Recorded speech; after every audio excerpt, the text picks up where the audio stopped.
اعوذ باللہ من الشیطان اللعین الرجیم بسم اللہ الرحمن الرحیم الحمدللہ رب العالمین والصلاة والسلام علی اشرف الانبیاء والمرسلین سیدنا و مولانا ابی القاسم محمد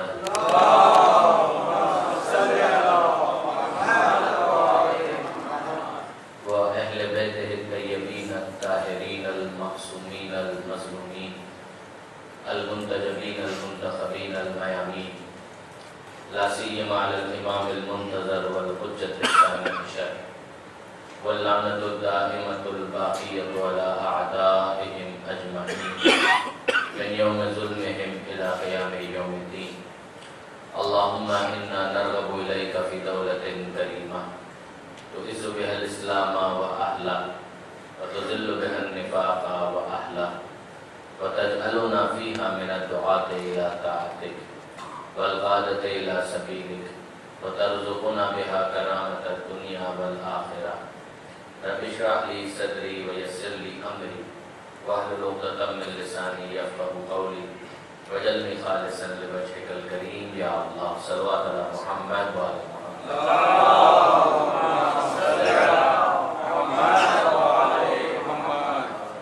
أما بعد فقد قال الله سبحانه وتعالى في القرآن الحكيم بسم الله الرحمن الرحيم أينما تكونوا يدرككم الموت ولو كنتم في بروج مشيدة.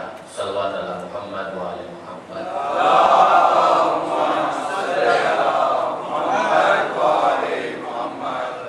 برادران عزیز و خواران محترم، ارشاد پروردگار ہے اینما تکونوا یدرککم الموت ولو کنتم فی بروج مشیدہ، کہ تم کہیں پر بھی چلے جاؤ بہرحال موت تمہیں آ جائے گی.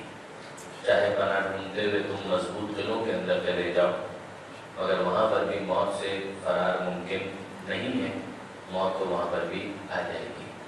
ایک حقیقت ہے جسے پروردگار عالم نے بار بار سمجھانے کی کوشش کی ہے، انسان کے ذہن کو، انسان کے دل و دماغ کو متوجہ کرنے کی کوشش کی ہے کہ اس حقیقت کو جتنا جلد قبول کر لو اتنا ہی تمہارے لیے اچھا ہے. اور وہ اچھا کس اعتبار سے کہ انسان آمادگی اور استعداد کو ایگزیکیوٹ اسی وقت کرے گا کہ جب اسے پوری طرح سے یہ حقیقت سمجھ میں آ جائے گی. البتہ پوری طرح یہ حقیقت سمجھ میں آنا شاید ممکن بھی نہیں ہے، کم سے کم کچھ آئیڈیا اسے ضرور ہو جائے گا. اس کی وضاحت آگے چل کر میں انشاءاللہ کرنے کی کوشش کروں گا. علامہ محمد حسین طباطبائی بہت مشہور نام ہے اور ان کی تفسیر ہے تفسیر المیزان، جو شیعہ تاریخ کے اندر یہ کہا جاتا ہے کہ سب سے زیادہ اہمیت کی حامل تفسیر یہی تفسیر المیزان ہے. تفسیریں بہت لکھی گئی شیعہ تاریخ کے اندر، تفسیریں بہت لکھی گئی مگر ان میں ایک مرکزی اہمیت اس تفسیر کو حاصل ہے علامہ محمد حسین طباطبائی کی تفسیر المیزان. اچھا، یہ تفسیر لکھنے والی شخصیت علامہ طباطبائی کوئی بہت ماضی کی شخصیت بھی نہیں ہے. کچھ سال پیشتر ہی ان کا انتقال ہوا. کچھ سال پیشتر سے مراد نہیں کرے 2-5 سال پہلے، لیکن انقلاب اسلامی کے بعد ان کا انتقال ہوا ہے. شہید مطہری کی شہادت مجھ سے پہلے ہوئی ہے. علامہ محمد حسین طباطبائی آغا مطہری کے اساتذہ میں سے، استادوں میں سے. آغا طباطبائی کا حوالہ اس وقت اس لیے مجھے یاد آیا، ان کی ایک کتاب ہے جس کا اردو ترجمہ مکتب اسلام کے نام سے ہوا، اور اس کتاب کے اندر علامہ طباطبائی نے ایک حقیقت کی طرف متوجہ کیا. اچھا، یہ بات دیگر علماء نے بھی بیان کی ہے مگر سر دست جو حوالہ میرے ذہن میں آ رہا ہے وہی میں آپ کے سامنے گزارش کر رہا ہوں. فطرت کے ساتھ موت کا کیا ربط ہے؟ ایک مسئلہ ایک بیان ہوتا ہے کہ دین اسلام دین فطرت ہے، بات بالکل ٹھیک ہے، اسلام دین فطرت ہے، لیکن اس موت کا انسان کی فطرت کے ساتھ کیا ربط ہے، کیا تعلق ہے؟ علامہ طباطبائی نے اس حوالے سے کچھ بحث کی ہے اور میں کوشش کروں گا کہ اپنے الفاظ میں آسان انداز سے اسے اپنے نوجوان دوستوں کے ساتھ شیئر کرنے کی کوشش کروں. دیکھیے، ایک واپس میں کہتا ہوں کہ ہم عام طور پر یہ جملہ سنتے ہیں کہ دین فطرت ہے، اسلام دین فطرت ہے. کیا مطلب ہے اسلام دین فطرت ہے؟ قرآن مجید کے اندر سورہ مبارک روم 30واں سورہ ہے اور اس میں پروردگار عالم یہ ارشاد فرماتا ہے کہ فطرت اللہ التی فطر الناس علیہا، یہ فطرت ہے کہ جس کے اوپر اللہ نے انسان کو پیدا کیا ہے. پیغمبر اکرم کی ایک مشہور حدیث ہے جو آپ کو کئی کتابوں کے اندر نظر آئے گی، جس میں پیغمبر اکرم یہ ارشاد فرماتے ہیں کہ کل مولود یولد علی الفطرہ، کہ ہر پیدا ہونے والا بچہ وہ پیدا ہوتا ہے فطرت کے اوپر، اور ابواہ جو اس کے ماں باپ ہوتے ہیں وہ اسے یحودان او ینصران او یمجسان، یہ ماں باپ ہوتے ہیں جو اسے یہودی بنا دیتے ہیں، عیسائی بنا دیتے ہیں یا مجوسی بنا دیتے ہیں۔ ظاہر ہے وہ اپنے انوائرمنٹ سے انفلوئنس ہوتا ہے، اور جب وہ ان سے انفلوئنس ہوتا ہے تو اس کے بعد وہ اس دین کو اختیار کر لیتا ہے جو اس کے ماحول کے اندر اسے دکھائی دیتا ہے۔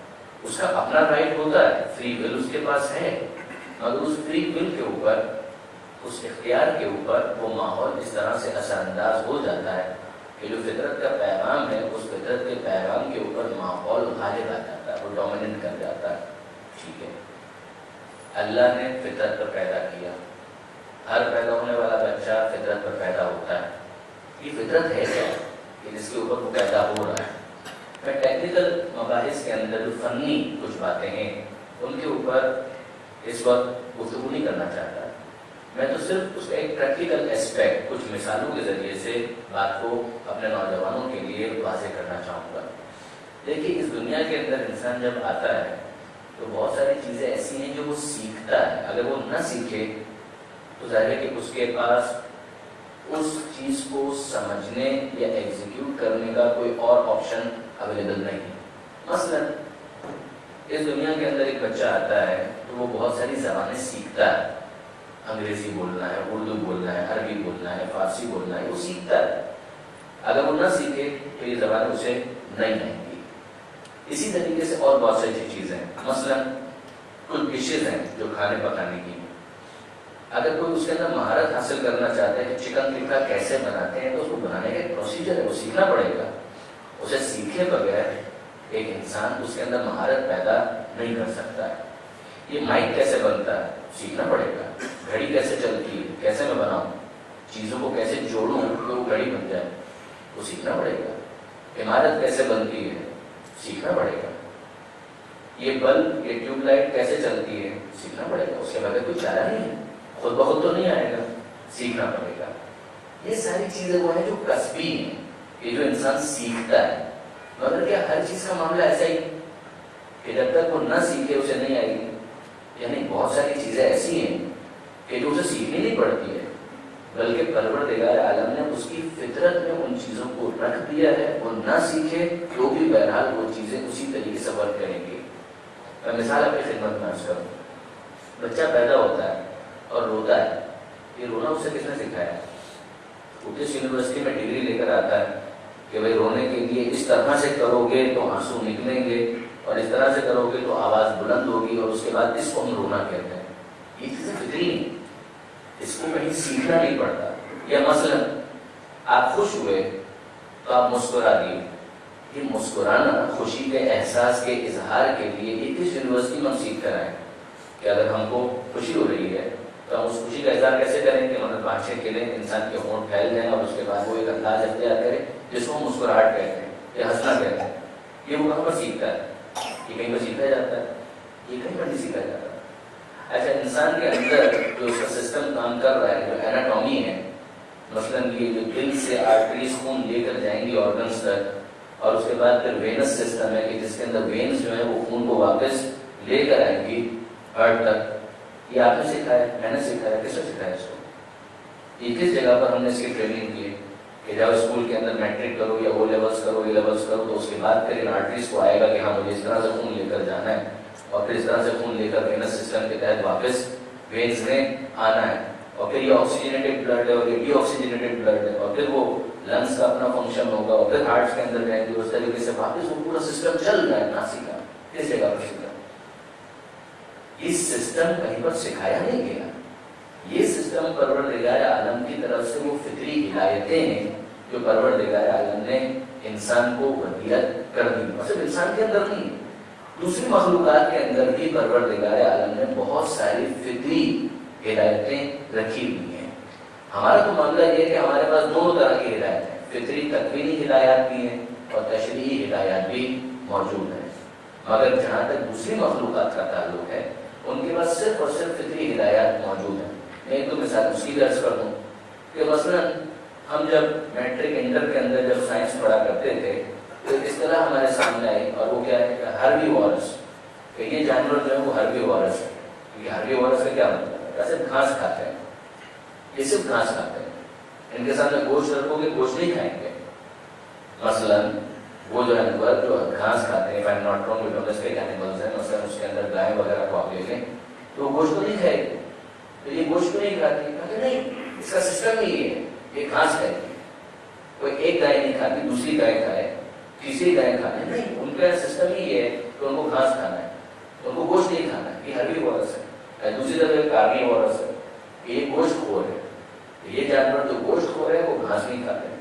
اور تیسری کیٹیگری کہ اومنی وارس ہے، جیسا کہ کیا ہے کہ سبھی گھاس بھی کھاتے ہیں اور گوشت بھی کھاتے ہیں. یہ کس نے ان کو بتایا کہ اس طریقے سے کھانا ہے اس کو نہیں کھانا؟ یہ ان کی فطری ہدایتیں ہیں جو پروردگار عالم نے ان کے اندر رکھی ہوئی ہیں. میں مثال آپ کے خدمت میں اور عرض کروں کہ کچھ پودے ایسے ہیں کہ جن کی جرمینیشن اس کو کہتے ہیں ایپیجل جرمینیشن، کہ وہ زمین سے اوپر کی طرف جرمینیٹ کریں گے. اور کچھ وہ ہیں جو ہائپوجل جرمینیشن، انڈر گراؤنڈ زمین کے اندر وہ جرمینیٹ کریں گے. ان کی نشو و نما اور گروتھ اسی طریقے سے ہوگی. کس نے اس کو بتایا کہ تم کو اوپر کی طرف اگنا ہے، اور کس نے اس کو بتایا کہ تم کو نیچے کی طرف جانا ہے؟ کس نے بتایا؟ یہ سارا فطری معاملہ ہے جو پروردگار عالم نے انسان میں دوسری مخلوقات کے اندر رکھا ہوا ہے، اور وہ بس اسی کے تحت پھر اپنے پروگرام کے مطابق انہوں نے چلتے چلے جانا ہے. تو سورہ مبارک یاسین کے اندر پروردگار عالم ارشاد فرماتا ہے کہ للشمس ينبغي لها ان تدرك القمر ولليل سابق النهار وكل في فلك يسبحون. نہ سورج کی مجال ہے کہ چاند کو پکڑ لے، نہ چاند کی مجال ہے کہ وہ اپنا سسٹم بریک کر دے، ٹکرا جائے، نہیں ہوگا. وَلَلَّيْلُ سَابِقُ النَّهَارِ، نہ رات دن سے پہلے آئے گی. كُلٌّ فِي فَلَكٍ يَسْبَحُونَ، ہر ایک اپنے مدار میں تیر رہے ہیں. جو پروگرام جس کو دیا گیا ہے وہ اسی کے مطابق چل رہے ہیں. اس کے اندر ذرا برابر بھی انحراف، ڈیویشن نہیں ہے. کیوں ڈیویشن نہیں ہے؟ اس لیے کہ ان کے پاس اختیار ہی نہیں ہے. انسان کا معاملہ یہ ہے کہ پروردگار عالم نے جہاں جہاں فطری اعتبار سے اس کو پابند کر دیا ہے وہاں پر تو وہ بھی ڈیویٹ نہیں کر پائے گا، الا ما شاء اللہ بنا تھا، لیکن وہاں پر تو وہ بھی ڈیویٹ نہیں کر پائے گا. میں مثال آپ کی خدمت میں جو عرض کر رہا تھا، یہ جو ایناٹومی کی مثالیں ہیں یا دوسری مثالیں ہیں ان کو اگر آپ دیکھیں، آگے بڑھ جائیے. ایک اور مثال، یہ آنکھ انسان کو جو پروردگار عالم نے دی، ہمیں جانا ہے موت تک، جہاں سے ہم نے بات کو شروع کیا، اللہ متبتبائی. یہ آنکھ جو پروردگار عالم نے انسان کو دی ہے، اس آنکھ سے انسان کیا کام لیتا ہے؟ بہت سارے کام لیتا ہے. آپ غور فرمائیے، فطری طور پر یہ آنکھ پابند ہے، فطری طور پر یہ آنکھ پابند ہے کہ نیلے کو نیلا دیکھے اور پیلے کو پیلا دیکھے. کیا ایسا ہو سکتا ہے کہ میں اس آنکھ کے ذریعے سے نیلے کو پیلا دیکھوں، سفید کو کالا دیکھوں، کالے کو سفید دیکھوں؟ ایسا ہو سکتا ہے؟ ایب نارملٹی اگر ہے وہ ایک الگ بات ہے. ہم تو نارمل آنکھ کی بات کر رہے ہیں، وہ تو ٹھیک ہے، کلر بلائنڈ بھی ہوتے ہیں اور نائٹ بلائنڈ بھی ہوتے ہیں، اس کی بات نہیں کر رہے. ہم بات کر رہے ہیں نارمل آنکھ. ایک انسان کی نارمل آنکھ ہے، وہ سفید کو سفید دیکھے گی، کالے کو کالا دیکھے گی، پیلے کو پیلا اور نیلے کو نیلا. اگر وہ نیلے کو پیلا دیکھنا شروع کر دے، ڈاکٹر صاحب کو دکھائیں گے کیا کر رہے ہیں آپ کی آنکھ کو، کیا ہو گیا، خیریت تو ہے؟ یہ ایب نارمل ہو گئی ہے. نارمل آنکھ وہ نیلے کو نیلا دیکھے گی، پیلے کو پیلا دیکھے گی، سفید کو سفید دیکھے گی، کالے کو کالا دیکھے گی. کس نے اس آنکھ کو بتایا کہ نیلے کو نیلا دیکھنا ہے اور پیلے کو پیلا دیکھنا ہے؟ یہ فطری ہدایت ہے، یہ کہیں سیکھنا نہیں ہے. اس کے لیے یونیورسٹی کے اندر ایڈمیشن نہیں لینا. اچھا آپ مجھے بتائیے، کیا پروردگار عالم بلو کو بلو دیکھنے کے اوپر کوئی ثواب دے گا؟ کوئی سفید کو سفید دیکھنے پر کوئی ثواب دے گا؟ فطری طور پر پابند ہو، اس کا ثواب کس بات کا؟ اس میں کہیں انحراف ہو سکتا ہے؟ اس میں کہیں ڈیویشن ہو سکتی ہے؟ نہیں ہو سکتی ہے. اس کا ثواب کس بات کا؟ یہ عذاب کس بات کا؟ یعنی مثلا انسان قیامت کے میدان میں پہنچے اور پروردگار کہے کہ چونکہ تم نے نیلے کو نیلا دیکھا اس لیے تم کو اتنی پنشمنٹ ملے گی، تو انسان وہاں پر کہہ سکتے ہیں مالک نیلے کو نیلا نہ دیکھو تو کیا دیکھوں؟ اس آنکھ کے اندر نیلے کو نیلا ہی دیکھنے کی صلاحیت تھی، میں نے نیلے کو نیلا دیکھا ہے، پیلے کو پیلا دیکھا ہے، میں کیا کروں؟ کیا اس کے اوپر کوئی اجر یا کوئی سزا ہو سکتا ہے؟ نہیں. انسان کے پاس اس حوالے سے کوئی اختیار ہی نہیں ہے. جب اختیار نہیں ہے تو پھر وہ اس کے اندر ڈیویٹ نہیں کر پائے گا. اچھا یہ کان ہے، ان کانوں سے انسان آوازیں سنتا ہے، اور فرمائیے گا ان کانوں سے انسان آوازیں سنتا ہے، گریو وائس بھی ہے، شرل وائس بھی ہے، بھاری آواز، گریو بھاری آواز ہے، بھاری آواز بھی ہے۔ کیا اس کان میں یہ طاقت ہے کہ وہ بھاری آواز کو باریک سنے اور باریک کو بھاری سنے؟ نارمل کان یہ ہو سکتا ہے؟ جو بھاری آواز ہے اس کو بھاری سنیں گے یہ کان، اور جو شرل وائس ہے جو باریک ہے اس کو باریک سنیں گے۔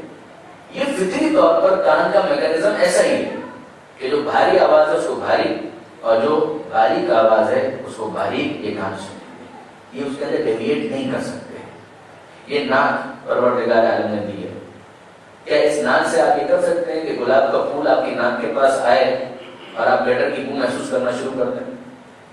نارمل ناک ہے تو خوشبو کو خوشبو محسوس کرے گی اور جو بدبو ہے اس کو بدبو محسوس کرے گی۔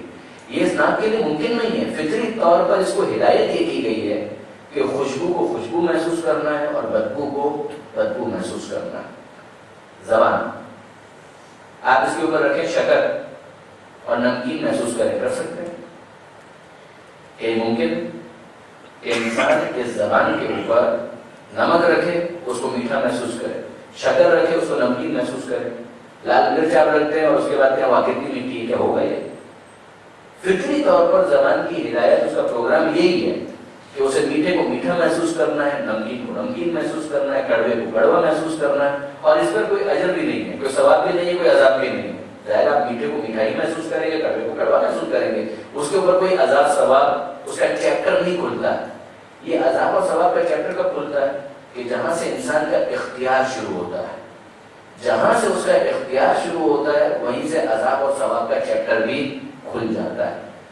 آنکھ نیلے کو نیلا دیکھے گی، کوئی ثواب نہیں ہے، کوئی عذاب نہیں ہے۔ پیلے کو پیلا ہی دیکھے گی، کوئی ثواب نہیں ہے، کوئی عذاب نہیں ہے۔ کوئی اختیار نہیں ہے تو کوئی ثواب اور عذاب بھی نہیں ہے۔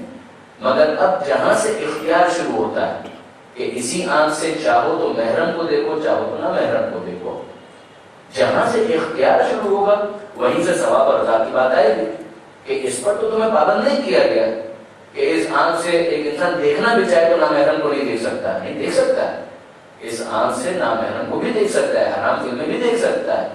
جہاں سے یہ آنکھ اپنے اختیار سے اللہ کی کمانڈ کو بائی پاس کر کے اپنے اختیار سے کوئی غلط کام کرے، وہاں پر عذاب اور پنشمنٹ اور جرم کا باب کھل جاتا ہے۔ یہ آنکھ ہے، وہ اگر غلط کام کرے تو عذاب ہے، لیکن خانہ کعبہ کو دیکھیں، قرآن مجید کو دیکھیں، ماں باپ کے چہرے کو دیکھیں اور علی کے چہرے کو دیکھیں کہ النظر الی وجہ علی عبادت، تو یہ اختیار کے ساتھ ہی تو ہوگا، اس کے بغیر تو نہیں ہوگا۔ اگر ایک انسان چاہے نہ چاہے علی کو دیکھنے پر مجبور ہو تو پھر کس قسم کا ثواب؟ نہیں، واقعاً اس کے دل میں محبت ہے اور وہ اس محبت کی وجہ سے اپنی آنکھوں کو استعمال کرے اور چہرہ علی کی زیارت کرے، تاکہ یہ اس کے لیے ثواب کا چیپٹر کھل جائے گا۔ کان ہے، موٹی آواز کو موٹی سنے گا، باریک آواز کو باریک سنے گا، کوئی ثواب نہیں، کوئی عذاب نہیں، لیکن یہی کان غیبت بھی سن سکتے ہیں، تلاوت قرآن بھی سن سکتے ہیں، یہی کان مرثیے کی آواز بھی سن سکتے ہیں اور یہی کان گانے کی آواز بھی سن سکتے ہیں، تاکہ جہاں اختیار شروع ہوگا وہیں پر ثواب اور عذاب کا چیپٹر کھل جائے گا۔ یہ زبان ہے، وہ میٹھے کو میٹھا محسوس کرے گی اور نمکین کو نمکین محسوس کرے گی، کوئی عذاب نہیں، کوئی ثواب نہیں، مگر یہی زبان گالی بھی دے سکتی ہے اور یہی زبان ہمدردی کے دو بول بھی بول سکتی ہے۔ گالی دینے کے اوپر عذاب، اور جہاں اس زبان نے صحیح کام کیا ہے، ہمدردی کے دو بول بولے ہیں، کوئی اچھی بات کی ہے، تو وہیں پر ثواب کا چیپٹر کھل جائے گا۔ یہ کتنا منطقی ہے، یہ کتنا لاجیکل معاملہ ہے، یہ کتنا واقعاً اپیلی اور قابل قبول معاملہ ہے۔ آپ آگے بڑھ جائیے، آگے بڑھ جائیے۔ دیکھیے یہ فطری معاملات ہوئے انسان کے ساتھ، پروردگار عالم نے اس کی فطرت کے اندر رکھا ہے۔ اب نویں امام محمد تقی جواد علیہ السلام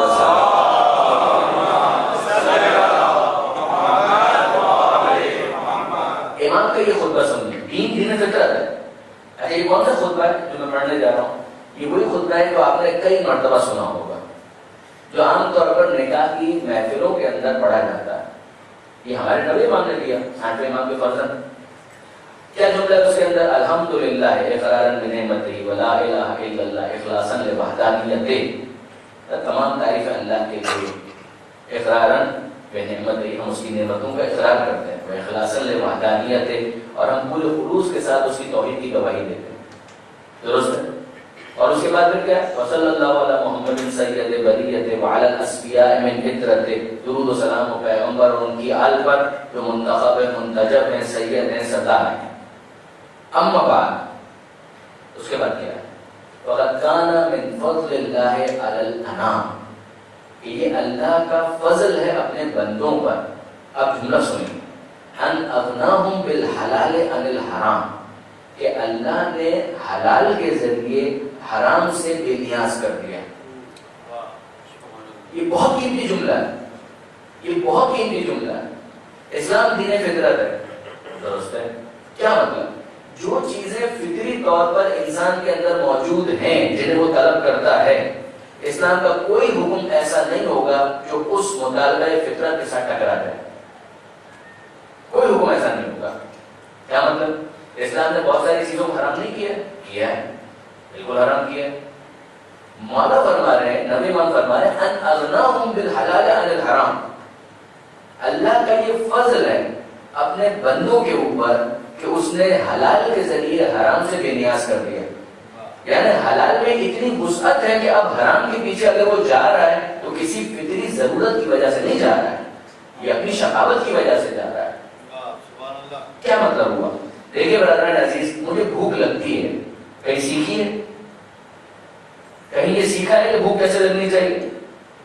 بچہ پیدا ہوتا ہے، اس کو بھوک لگتی ہے، اس نے کہیں سیکھا نہیں، اس کو بھوک لگ رہی ہے، کھانا کھانا ہے اس کو، چاہے دودھ کی صورت میں، بڑا ہو گیا تو غذا کی صورت میں اسے کھانا چاہیے۔ اگر اسلام یہ حکم دے دے، قرآن مجید کے اندر آ جائے، اے مسلمانوں خبردار کبھی کھانا مت کھانا، یہ فطرت کے خلاف حکم ہے، یہ فطرت کے خلاف حکم ہوتا ہے۔ بھوک ہمیں لگتی ہے، فطرتاً لگتی ہے، ہم نے کوئی بھوک کو اپنے اوپر مسلط نہیں کیا ہے، اور حکم خدا یہ آ جائے کہ اے مسلمانوں خبردار کھانا مت کھانا، یہ حکم نہیں آئے گا۔ اگر حکم آئے گا تو کیا آئے گا؟ کہ دیکھو ماہ رمضان میں جب روزہ بھی رکھنا ہے تو صبح سے لے کر مغرب تک کھانا مت کھانا، اس کے بعد اجازت ہے کھانا کھانا۔ اور فرمائیے، یعنی روکا بھی تو اتنا روکا جو انسان کی برداشت میں ہے، انسان کی برداشت سے زیادہ کوئی ذمہ داری پروردگار عالم نے نہیں دی ہے۔ لا یکلف اللہ نفسا الا وسعها، قرآن بار بار یہ بات کہتا ہے کہ اللہ نے کسی انسان کو اس کی گنجائش سے زیادہ ذمہ داری دی ہی نہیں ہے۔ بیونڈ دا کیپیسٹی کسی کو کوئی ذمہ داری نہیں دی گئی۔ ایک بندہ ہے، وہ کھڑا ہی نہیں ہو سکتا ہے، پیر ٹوٹے ہوئے ہیں، اور اس سے کہا جائے کہ نماز کے لیے کھڑے ہو جاؤ، خلاف فطرت ہے۔ جب اس کے پاس پیر نہیں ہے تو کھڑے ہونے کا مطالبہ بھی نہیں کیا جائے گا، بیٹھ کے نماز پڑھو۔ بیٹھ کے کیوں نماز پڑھو؟ جیسے کہ تم کھڑے نہیں ہو سکتے، بیٹھ سکتے ہو، اس لیے بیٹھنے کا مطالبہ کیا جا رہا ہے۔ اگر بیٹھنے پر بھی قادر نہ ہوتے تو یہ مطالبہ بھی تم سے نہ کیا جاتا۔ تمہارے لیے دین میں کوئی حرج نہیں ہے، کسی قسم کا عسر و حرج وہ تمہارے لیے دین میں نہیں رکھا گیا۔ دین فطرت ہے۔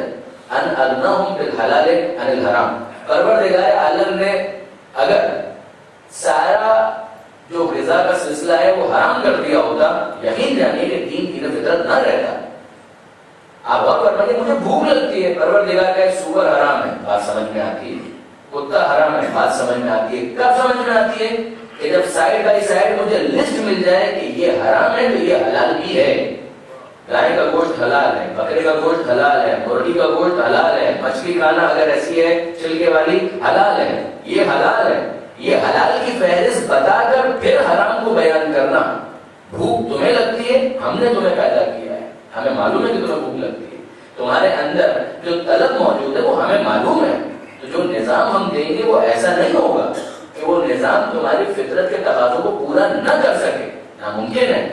ہم جو چیز میں بیان کریں گے تمہارے فطری تقاضوں کے مطابق ہوگی، اس لیے کہ تمہیں بھی ہم نے بنایا ہے، دین کو بھی ہم نے بنایا ہے، فطرت کو بھی ہم نے بنایا ہے۔ جب ہم بنانے والے ہیں، خالق ہم ہیں، رب ہم ہیں، مالک ہم ہیں، تو نظام جو دیں گے وہ ایسا نہیں ہوگا کہ تمہارے فطری مطالبے سے وہ ہم آہنگ نہ ہو، اس کے ساتھ سازگار نہ ہو۔ مجھے پیاس لگتی ہے، یہ پیاس کس نے رکھی ہے؟ میری فطرت کے اندر انسان کو پیاس لگتی ہے، آپ کو، ہم کو، سب کو پیاس لگتی ہے۔ یہ کس نے انسان کی فطرت کے اندر رکھا ہے کہ اسے پیاس لگے؟ پروردگار نے۔ اب اگر خدا یہ کہے کہ پانی پینا حرام ہے، یہ خلاف فطرت حکم ہوتا ہے، پروردگار عالم یہ حکم نہیں دے گا. شراب حرام ہے، شراب حرام ہے، مگر کیا دنیا کے اندر بس شراب ہی پینے کے لیے رہ گئی ہے؟ کوئی اور دوسری چیز نہیں ہے؟ شراب بنانے میں تو بڑی زحمت کرنا پڑے گی. پانی ایزیلی اویلیبل ہے، تاکہ پانی پیو اور اپنی پیاس بجھاؤ. اگر ہم پانی کو حرام کر دیتے یہ فطرت کے خلاف ہوتا. ہم نے یہ نہیں کیا ہے. ہم نے اگر کچھ مشروبات کو حرام کیا ہے تو وہ مشروب جو ہر جگہ اویلیبل ہے اسے حلال کیا ہے تاکہ تم اپنی پیاس کو سیٹسفائی کر سکو. اور فرمائیے، آگے بڑھیے. جنسی خواہشات انسان کے اندر کہیں سیکھ کر آتا ہے؟ کہیں نہیں سیکھتا. ایک انسان اگر نارمل ہے، ایک زندگی کا مرحلہ آئے گا جب وہ کشش محسوس کرے گا جن سے مخالف میں. کیا یہ فطری ہے؟ جی ہاں یہ فطری ہے. اگر پروردگار عالم یہ حکم دیتا کہ دیکھو شادی کرنا حرام ہے، ازدواج کرنا حرام ہے، یقین جانیے یہ خلاف فطرت حکم ہوتا. پروردگار عالم نے یہ حکم نہیں دیا. پروردگار عالم نے معاذ اللہ زنا کو حرام قرار دیا ہے. تو مالک پھر ہم اپنی جنسی خواہشات کیسے پوری کریں؟ رکھی تو تو نے. بالکل، جب میں نے رکھی ہے تمہاری فطرت میں تو طریقہ بھی میں بتاتا ہوں. نکاح کر کے لیجیٹیمیٹ ریلیشن شپ قائم کرو، قانونی حیثیت اس کو دو، مجھے اعتراض نہیں ہے. آپ نواب فرمائیں. نکاح کے خطبے میں نبی امام یہ جملہ ارشاد فرماتے ہیں کہ ان اغناہم بالحلال عن الحرام. یہ اللہ کا احسان ہے اپنے بندوں کے اوپر کہ اس نے حلال کے ذریعے حرام سے بے نیاز کر دیا ہے. اب کوئی حرام پر جانے کے لیے مجبور نہیں ہے. پروردگار نے حلال میں اتنی وسعت رکھی ہے کہ حرام کی طرف وہی جائے گا کہ جس کو صرف اور صرف شقاوت سے سروکار ہو. اگر وہ واقعا دیندار بننا چاہتا ہے تو حلال کے اندر وسعت موجود ہے، وہ اس کے ذریعے سے اپنے مسائل کو حل کرے. اب یہ تو معاشرے کا مسئلہ ہے. معاشرہ اگر بدبختی کے اوپر آمادہ ہو جائے اور لوگوں کو وہ جو پیغمبر نے کہا، یہ تو ماں باپ ہے جو ماحول ایسا بنا دیتے ہیں کہ وہ یہود کی طرف چلا جائے، عیسائیت کی طرف چلا جائے، مجوسیت کی طرف چلا جائے. مگر اسلام نے کیا انتہائی آسان رکھا ہے معاملے کو. اگر نکاح کی بھی بات کریں تو بہت آسان رکھا ہے اسلام نے. یہ سارے کے سارے جتنے جھمیلے ہیں وہ تو ہم نے مسلط کی. انصاف کی بات ہے. اس کے بعد پروردگار عالم سے شکوے کا کوئی مطلب نہیں ہے. جو دین پیغمبر اکرم کے ذریعے ہم تک پہنچا ہے اور آل محمد نے جس کی حفاظت کی ہے، اس دین کے اندر تو ان تمام فطری معاملات کو بہت سہل رکھا ہے، بہت آسان رکھا ہے. میں اپنے ٹاپک سے ہٹنا نہیں چاہتا. آپ واپس آئیے. انسان کے اندر جتنی چیزیں جو اسے سیکھنی نہیں پڑتی خود سے موجود ہیں وہ سب فطری ہیں.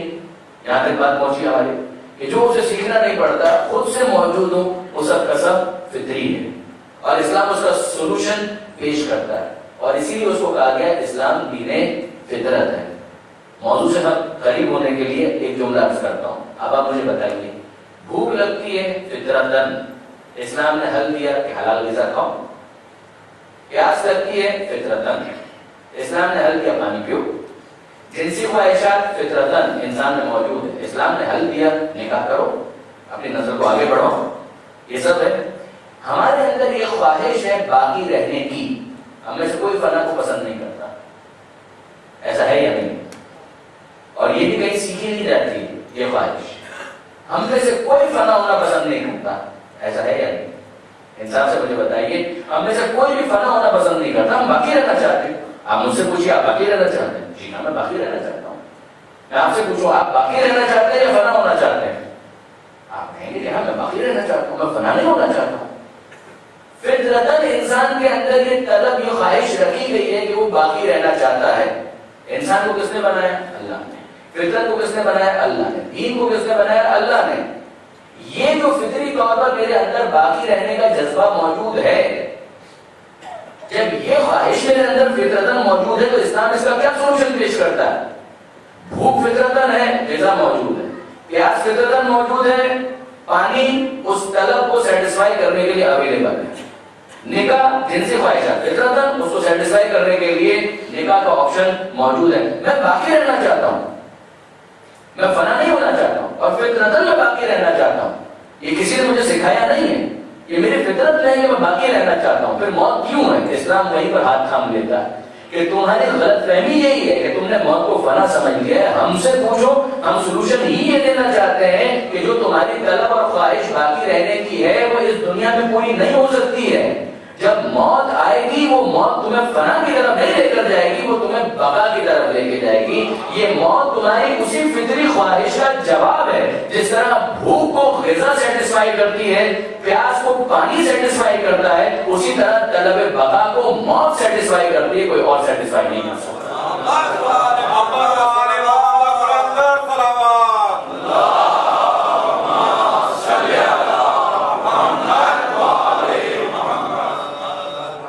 تمثیل کی طرف غور کریں، اس تمثیل کے اوپر ایک مثال، مگر مثال ہے بہت اپنی، واقعہ اس کے اندر بڑی جاذبیت ہے، اور خاص طور پر میرے نوجوان دوست اس پر توجہ کریں۔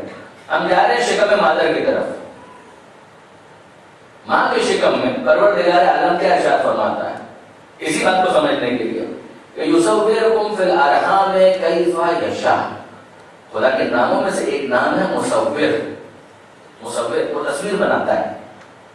یصورکم فی الارحام کیف یشاء، تمہاری ماؤں کے شکم میں، تمہاری ماؤں کے ووم میں شکل بناتا ہے، صورت بناتا ہے جیسی چاہتا ہے، وہ مصور ہے۔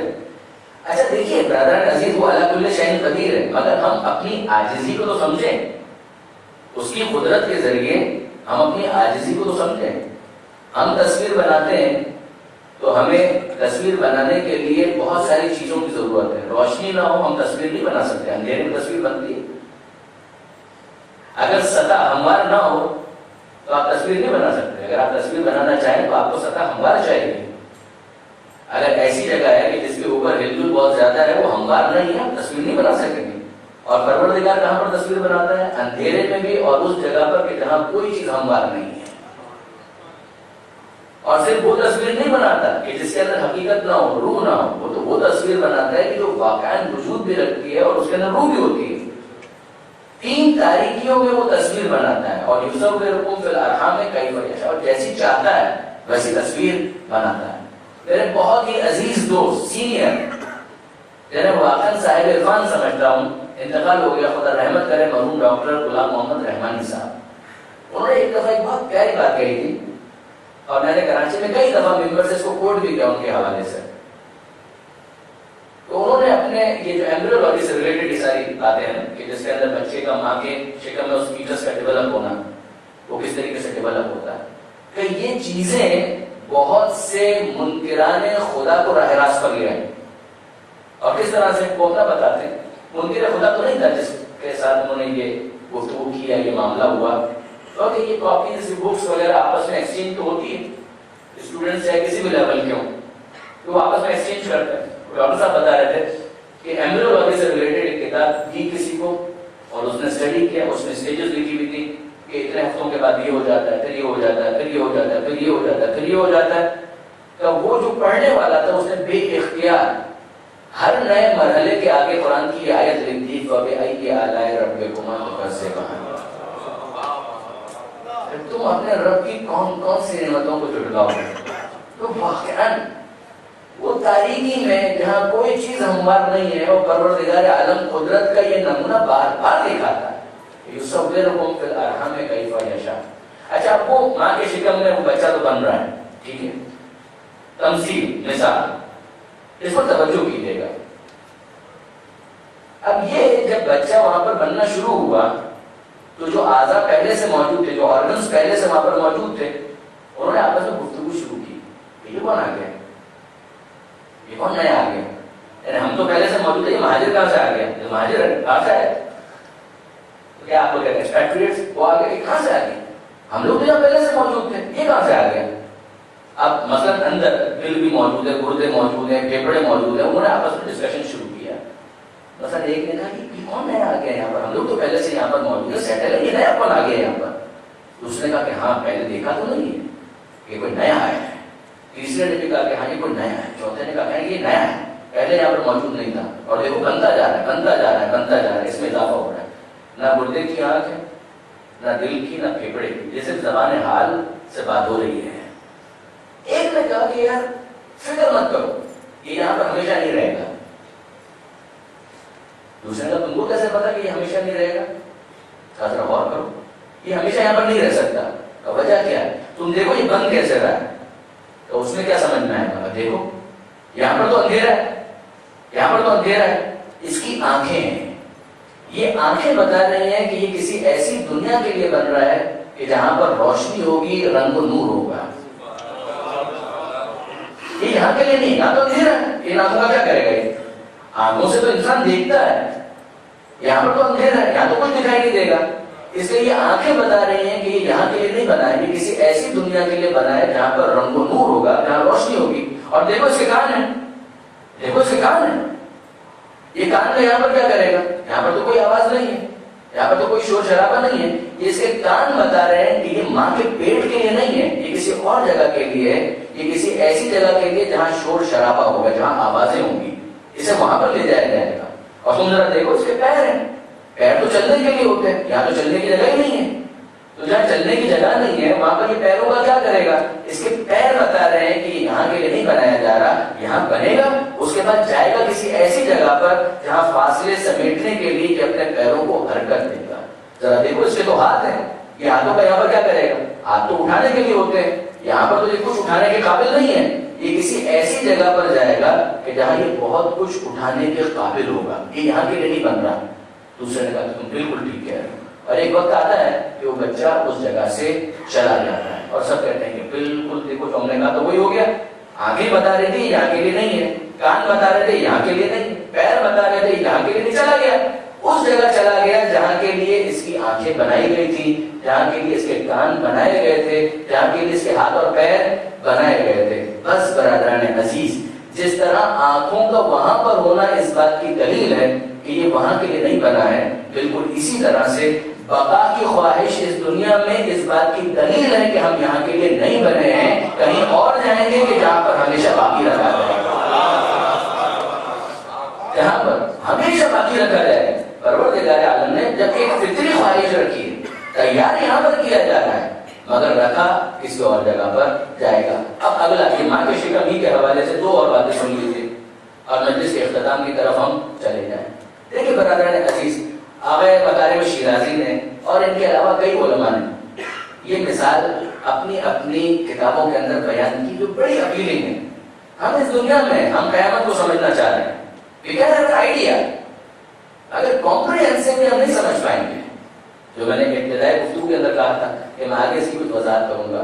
ہم اس دنیا کے اندر ہیں، بقا کی خواہشیں ملے گی وہاں پر، مگر ہم اس دنیا میں رہتے ہوئے جب تک اس دنیا کے اندر ہیں وہاں کی دنیا کو جو بعد از موت ہے پوری طرح نہیں سمجھ سکتے. ہمیں کچھ آئیڈیا ہو سکتا ہے مگر پوری طرح سے ہم نہیں سمجھ سکتے. جس طرح شکم مادر کا بچہ جب تک ماں کے پیٹ میں ہے وہ اس وقت تک اس دنیا کو نہیں سمجھ سکتا.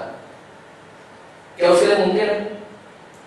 اب واپس آپ ہاٹ لائن پر لے لیں اس بچے کو کہ جو ماں کے پیٹ میں ہے، بات تو نہیں کر سکتا ہے. فرض کریں کہ گفتگو کے قابل ہو گیا، موبائل فون ہر جگہ فرض کیجیے اس کے پاس بھی، اور آپ یہاں سے اس سے گفتگو کرتے ہیں، ہیلو ہائی کیسے ہو، السلام علیکم، وعلیکم السلام. اور اب آپ نے اس کو کہا ہاں بھائی کیسی طبیعت ہے؟ کہا کہ میں بالکل تیار ہو رہا ہوں، ریڈی ہوں، جب موقع آئے گا تو میں آ جاؤں گا. سنا ہے کہ اس دنیا میں مجھے بھیجا جائے گا جس میں آپ لوگ موجود ہیں. کہا کہ ہاں ہاں ہم بھی تمہارا انتظار کر رہے ہیں.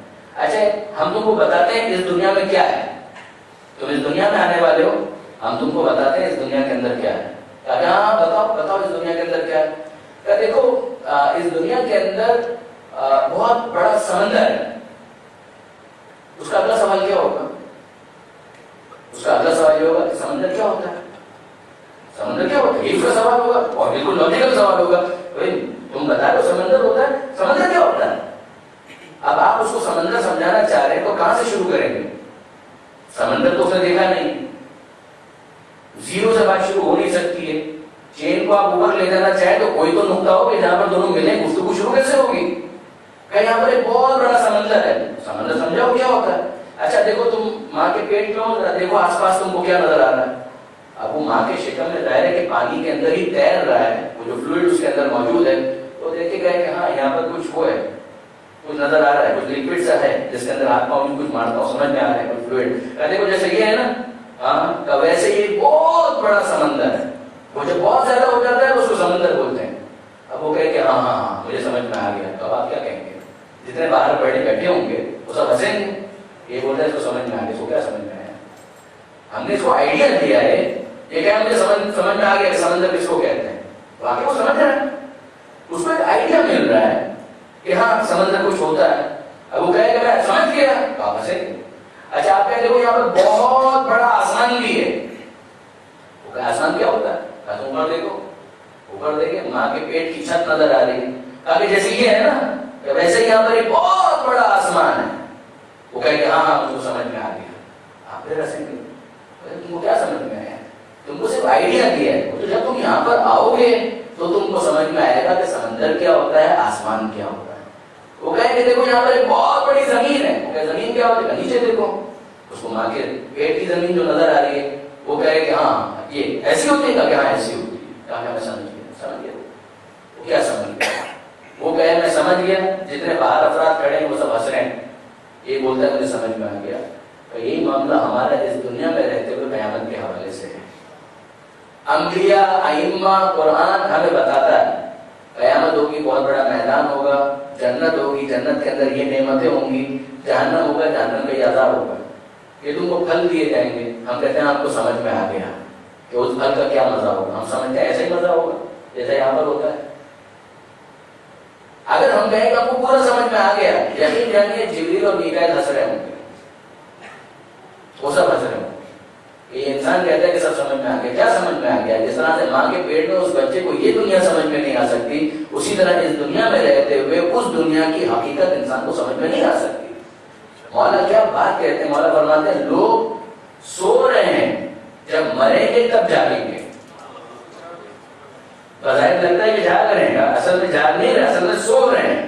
جب موت واقع ہوگی تب آنکھ کھلے گی اور سمجھ میں آئے گا کہ اصل کہانی تو یہ تھی، اصل حقیقت تو یہ تھی۔ نہ اس دنیا کی محدودیت میں ہم جنت کی نعمتوں کو پوری طرح سمجھ سکتے ہیں، نہ اس دنیا کی محدودیت میں ہم جہنم کے عذاب کو پوری طرح سمجھ سکتے ہیں۔ دنیا کی نعمتوں کو دیکھ کر جنت کی نعمتوں کا کچھ آئیڈیا ہوتا ہے، اور دنیا کی سزاؤں کو دیکھ کر جہنم کی سزاؤں کا کچھ اندازہ ہوتا ہے۔ نہ اس نعمت کو پوری طرح سمجھا جا سکتا ہے، نہ اس عذاب کو پوری طرح سمجھا جا سکتا ہے۔ درود بھیجے گا محمد و آل محمد۔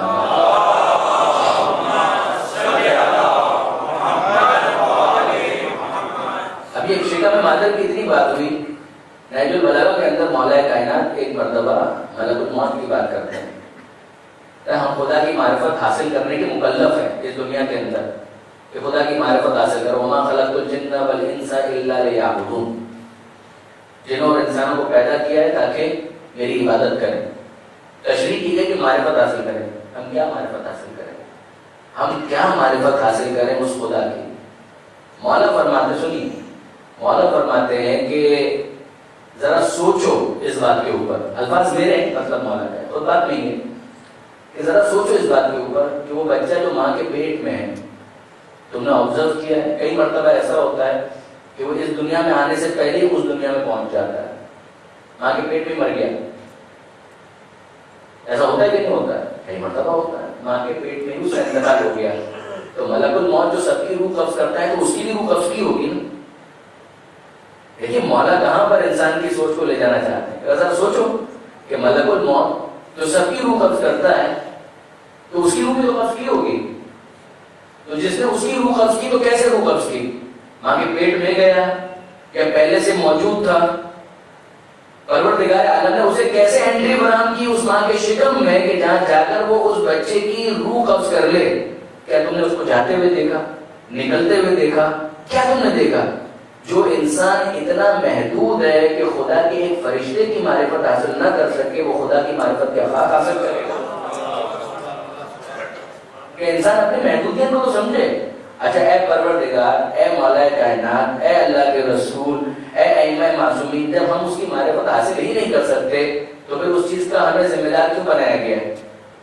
جب ہم اس کی معرفت حاصل ہی نہیں کر سکتے، دیکھیے وہ جملہ اللہ کی معرفت تو آپ چھوڑ دیں، ہم پیغمبر کی معرفت بھی حاصل نہیں کر سکتے، ہم علی کی معرفت بھی حاصل نہیں کر سکتے۔ اور یہ جملہ بھی خود حدیث کے اندر آیا ہے۔ دیکھیں سلمان فارسی، میں اس کو تھوڑا ایلابریٹ کروں گا۔ سلمان فارسی، حضرت سلمان فارسی رضی اللہ تعالیٰ عنہ، ان صحابہ میں سے کہ جو اہل بیت کے وفادار ہیں۔ کسی شخص نے حضرت سلمان فارسی سے پوچھا کہاں سے نکل رہے تھے؟ مسجد نبوی سے۔ مسجد نبوی نکل رہے تھے باہر، سلمان فارسی ایک شخص نظر آیا، اس نے سوال کیا، اے سلمان مسجد سے آ رہے ہو، وہاں پیغمبر اکرم کے ساتھ کون بیٹھا ہوا تھا؟ سلمان فارسی کہتے ہیں کہ میں نہیں جانتا کون بیٹھا ہوا تھا. سلمان فارسی نے جواب دیا میں نہیں جانتا کون بیٹھا ہوا تھا. وہ شخص گیا مسجد کے اندر اور اس نے دیکھا کہ پیغمبر اکرم کے ساتھ مولا کائنات امیر المومنین حضرت علی بن ابی طالب تشریف فرما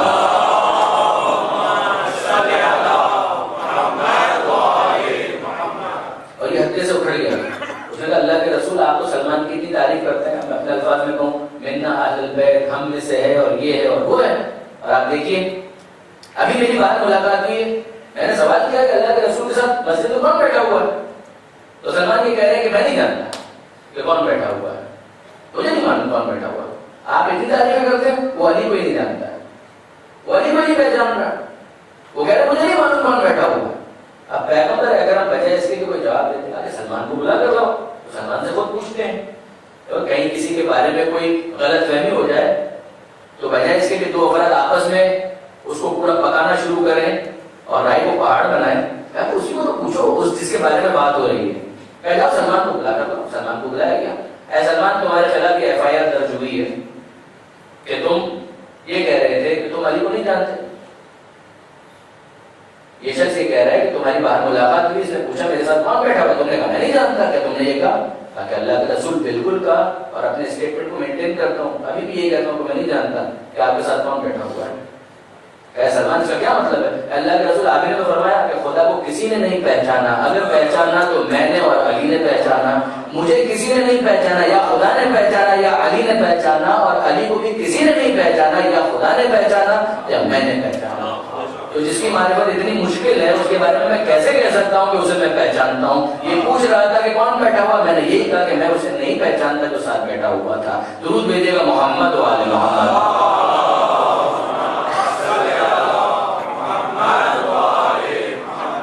سوال تو اپنی جگہ پر باقی, سوال تو اپنی جگہ پر باقی کہ جب ہم پہچان ہی نہیں سکتے تو پھر مطالبہ معرفت کس وجہ سے؟ باقاعدہ دعا ہے اللہم عارفنی نفسک فإنک ان لم تعرفنی نفسک لم اعرف رسولک. اے پروردگار تو مجھے اپنی معرفت نصیب کر, اس لیے کہ تجھے اگر نہیں پہچانوں گا تو تیرے رسول کو کیسے پہچانوں گا. اللہم عارفنی رسولک فإنک ان لم تعرفنی رسولک لم اعرف حجتک. اے پروردگار تو اپنے رسول کی معرفت کروا, اس لیے کہ اگر اس کی معرفت نہیں ہوگی تو میں تیری حجت کو بھی نہیں پہچان سکوں گا. اللہم عرفنی حجتک, اے مالک تو اپنی حجت امام وقت کا اس کی معرفت مجھے عطا کر کہ میں انہیں پہچانوں. فإنک ان لم تعرفنی حجتک ضللت عن دینی, اس لیے کہ اگر ان کو نہیں پہچانا تو دین میں گمراہ ہو جاؤں گا. ہے وہ حدیث تو بہت ہی مشہور ہے, من مات ولم یعرف امام زمانہ مات میتۃ جاہلیہ. یہ جو مر جائے اور اپنے زمانے کے امام کو نہ پہچانے اس کی موت جاہلیت کی موت ہے. ایک طرف حکم ہے پہچانو, پیدا ہی اس لیے کیا گیا ہے کہ پہچانو, اور دوسری طرف معاملہ یہ ہے کہ کسی نے نہیں پہچانا. علامہ سید علی نقی صاحب ایک بہت اچھی مثال دیتے ہیں. وہ فرماتے ہیں کہ پہچاننے کا کیا مطلب ہے, پہچاننے کا کیا مطلب ہے. دیکھیے سوئی کا ناکا ہوتا ہے جس کے اندر سے دھاگا ڈالا جاتا ہے. اگر یہ سوئی, یہ علامہ کی مثال ہے, وہ فرماتے ہیں کہ اگر اس سوئی کو آپ سمندر میں ڈال دیں تو کیا ہوگا, پورا سمندر اس ناکے میں آ جائے گا,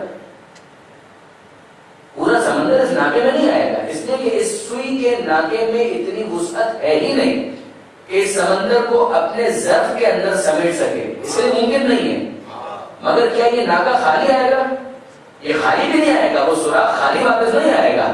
جتنی اس ظرف کے اندر گنجائش ہے, ایک قطرہ تو ایک قطرہ صحیح مگر اس ناکے کے اندر, اس سوراخ کے اندر آ جائے گا. یہی معاملہ ہمارا اور آل محمد کے فضائل کے سمندر کا ہے کہ ہم اپنے ظرف کو اس سمندر کے اندر ڈالیں.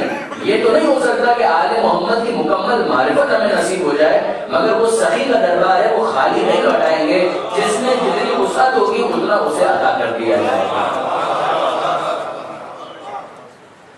اسی لیے معرفت کے مراتب بھی مختلف ہیں, ہر ایک لیول کے اوپر نہیں ہے. کوئی ایمان کے 8ویں درجے پر ہے, کوئی 9ویں درجے پر ہے, کوئی 10ویں درجے پر ہے, کوئی کلی ایمان ہے. یہ کلی ایمان ہونا کیا مطلب ہے؟ یعنی وہ کس حد تک کامل ہے کہ جس سے آگے کمال کا تصور محال ہے. یہ ہر انسان, فکر ہر کس بقدر ہمت اوس, ہر ایک انسان اپنی ہمت کے اعتبار سے سوچتا ہے. عزیزان محترم، اب میں آپ سے سوال کرتا ہوں کہ دیکھیے پروردگار عالم نے علی اور اولاد علی معرفت کو واجب بھی کیا، یہ بھی سمجھا دیا ہر ایک کے بس کی بات نہیں ہے کہ معرفت کامل حاصل کر سکے، ناممکن ہے. اگر بہرحال جس میں جتنی وسعت ہوگی ہمیں سمجھ میں آتی ہے بات، اتنی سمجھ میں آتی ہے کہ شاید اسی لیے پیغمبر اکرم نے یہ اعلان کیا کہ زینوا مجالسکم بذکر علی ابن ابی طالب، کہ دیکھو اپنی مجلسوں کو زینت دو، علی کے ذکر سے زینت دو. فَإِنَّ ذِكْرَهُ ذِكْرِي، اس نے بھی ایک سلسلہ ہے، اگر سرا ہاتھ میں آ گیا تو انسان ترقی کرے گا.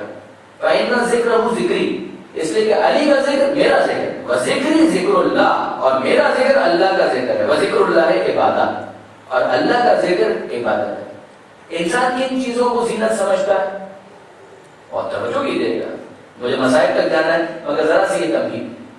کن چیزوں کو سورہ آل عمران پروردگار عالم ارشاد فرماتا ہے زُيِّنَ لِلنَّاسِ حُبُّ الشَّهَوَاتِ مِنَ النِّسَاءِ وَالْبَنِينَ وَالْقَنَاطِيرِ الْمُقَنطَرَةِ مِنَ الذَّهَبِ وَالْفِضَّةِ وَالْخَيْلِ الْمُسَوَّمَةِ and the list goes on. انسان کے لیے مزین کیا گیا ہے، اسے زینت لگتی ہے، بہت اچھا لگتا ہے، وہ فیل کرتا ہے کہ جیسے وہ سج گیا ہے. کب؟ حب الشہوات من النساء، اگر اس کی شادی ہو جائے اپوزٹ سیکس کے اندر وہ اٹریکشن محسوس کرتا ہے، اس میں اپنی زینت محسوس کرتا ہے. والبنین، اولاد، اس کے اندر وہ اپنی زینت محسوس کرتا ہے. جائز حدود میں ہو حرج نہیں ہے، اور مسئلہ یہی تو ہے کہ لمٹ میں کون کتنا رہ پاتا ہے، حدود میں کون کتنا رہ پاتا ہے. والقناطیر المقنطرہ من الذهب والفضة، سونے چاندی کے ڈھیر، بینک بیلنس، اس میں وہ زینت تلاش کرتا ہے. پھر کہتا ہوں جائز حدود میں ہو حرج نہیں. سواری بہت اچھی ہونی چاہیے، اس میں وہ زینت تلاش کرتا ہے. یہ قرآن مجید نے کہا کہ اسی کے اندر اپنی زینت سمجھتے ہو غلطی کرو گے، اس سے آگے سوچو. پیغمبر نے کہا زینوا مجالسکم بذکر علی ابن ابی طالب، تم تو مومن ہو، تم تو اس بات کو سمجھو کہ اصل زینت ذکر علی میں ہے، کہ علی کے ذکر میں وہ جاذبیت، وہ اٹریکشن ہے کہ نام علی انسان سنتا ہے، کانوں کو بھلا لگتا ہے، دل کو اچھا لگتا ہے، دماغ معطر ہو جاتا ہے نام علی کی برکت سے. اب آپ نے مراحل سنے کہ ایک دنیا دار انسان ہے، وہ اپنی زینت فقط انہی چیزوں کے اندر تلاش کرتا ہے. ایک مومن ہے، وہ اپنی زینت ذکر علی میں تلاش کرتا ہے. اب میرا سوال ہے کہ ذکر علی تو صاحبان ایمان کے لیے زینت ہے، علی کے لیے زینت کون ہے؟ اس کے بعد ہمارے سامنے وہ نام آتا ہے جس بیوی کو کہا گیا زین اب، کہ یہ باپ کے لیے زینت ہے. زینب زین اب ہے، جسے پروردگار عالم نے علی کے لیے زینت قرار دیا ہے. علی کے گھر کی رونق ہے زینب کبریٰ، علی کے گھر کی زینت ہے ثانیہ زہرا. اب اس کے بعد پھر طرح ایک انسان اپنی اولاد سے محبت کرتا ہے، بالکل محبت کرتا ہے، مگر ہمارا سلام اس بیوی کے اوپر جس نے دین اور حسین کی محبت پر اپنے بچوں کو قربان کر دیا اور کس شان سے قربان کیا. مذاق نہیں ہے، واقعا اپنی نسل منقطع ہو گئی، پرواہ نہیں کی جناب زینب نے. آسان نہیں ہے کہ اس طرح کی قربانی دی جائے، تو جناب زینب نے اور محمد کی شکل میں قربانی پیش کی ہے. میں کوئی تفصیلی مسائل نہ بیان کروں گا، نہ اتنی وقت کے اندر گنجائش ہے، اور ظاہر ہے کہ اس کے بعد آپ ایک دوسری مجلس کی طرف رخ کرتے ہیں اور مجھے اندازہ ہے کہ اس میں آپ کی شرکت ہو سکے، اس لیے اتنی گنجائش رکھنی ہوتی ہے. تو برادران عزیزہ غور فرمائیے کہ جناب زینب سلام اللہ علیہا دو بیٹے پروردگار نے دیے، اون اور محمد. جناب عبداللہ ابن جعفر طیار کے ساتھ ان کی شادی ہوتی ہے، اور جناب زینب کے دو بیٹے اون اور محمد. جب جناب زینب امام حسین کے ساتھ سفر پر چلی ہیں مدینہ منورہ سے مکہ، اور پھر اب جب مکہ سے کوفہ اور کربلا کی طرف یہ سفر شروع ہوتا ہے، ایک منزل ہے جس کا نام ہے منزل تنعیم، جہاں پر امام حسین نے قافلے کو روک دیا. عبداللہ ساتھ نہیں آئے تھے، عبداللہ بیمار بھی تھے، آنکھیں بھی کافی کمزور ہو گئی تھی، وہ دیکھ نہیں سکتے تھے پراپر، ساتھ نہیں چلے تھے. مگر اب جناب عبداللہ ابن جعفر طیار عازم سفر ہے اور امام حسین کے قافلے کو روک کر ملاقات کرنا چاہتے ہیں. منزل تنعیم پر امام مظلوم نے قافلے کو روکا کافر کو روک دیا جائے. حضرت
اللهم اغفر للمؤمنين والمؤمنات والمسلمين والمسلمات الأحياء منهم والأموات تعالى بيننا وبينهم بالخيرات إنك مجيب الدعوات إنك على كل شيء قدير برحمتك يا أرحم الراحمين.